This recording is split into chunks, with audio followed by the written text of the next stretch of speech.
This afternoon, the Minister of Public Expenditure and Reform, Brendan Howlin, outlined how he was going to achieve a $1.6 billion adjustment on the spending side of what the government does. The broad parameters of the package had been set out a month ago, but in terms of the exact detail of how that $1.6 billion in expenditure cuts would be achieved, we have to wait for that today. Broadly speaking, the three main areas of expenditure, such as welfare, health and education, were the areas that contributed the biggest amounts to this package of expenditure cuts. Those three areas together account for the overwhelming majority of public expenditure. The government also published more detailed figures going out to 2014 in terms of the size of budgets for individual departments and the overall spend. So we see in current spending terms that the amount the government spends, that's excluding the capital budget, building roads and bridges, that reduction between this year and 2014 amounts to about 8%.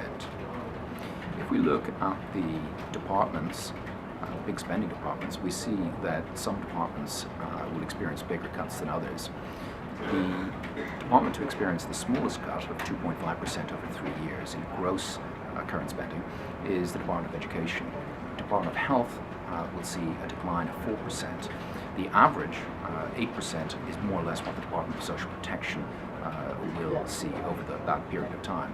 That means that all of the other spending lines, all the other spending departments put together, will see a much larger decline of about 20%. 1/5 of their budgets in nominal terms will be cut over the next 3 years.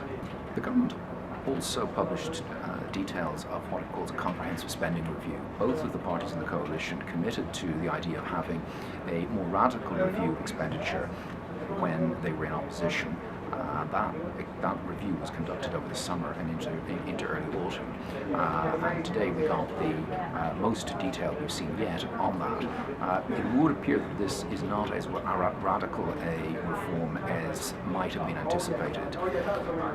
There's no secret that many of the departments that were asked to contribute ideas on how they could reduce their expenditure were not forthcoming with many ideas, and this produced some tension within government. There's also a relatively small time frame, and to analyse in a deep and meaningful way very large expenditure programs means you need to have a lot of evidence with which you can analyse them. And more positively, the government today also committed to conducting another comprehensive spending review in 2 years' time.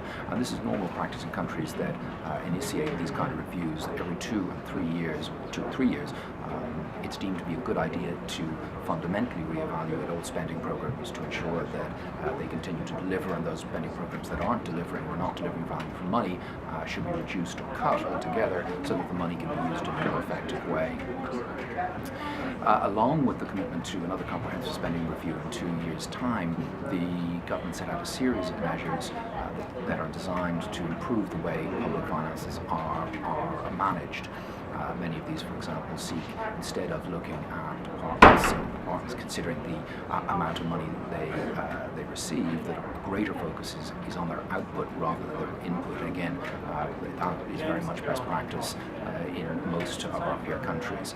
So many of the things in terms of improving the management of public finances are welcome, although one could say that really these things should have been implemented a long time ago, and they've been spoken about a lot over the years, and there's no real reason why they were not implemented a long time ago. But however, if they are implemented on this occasion, it can only be welcome.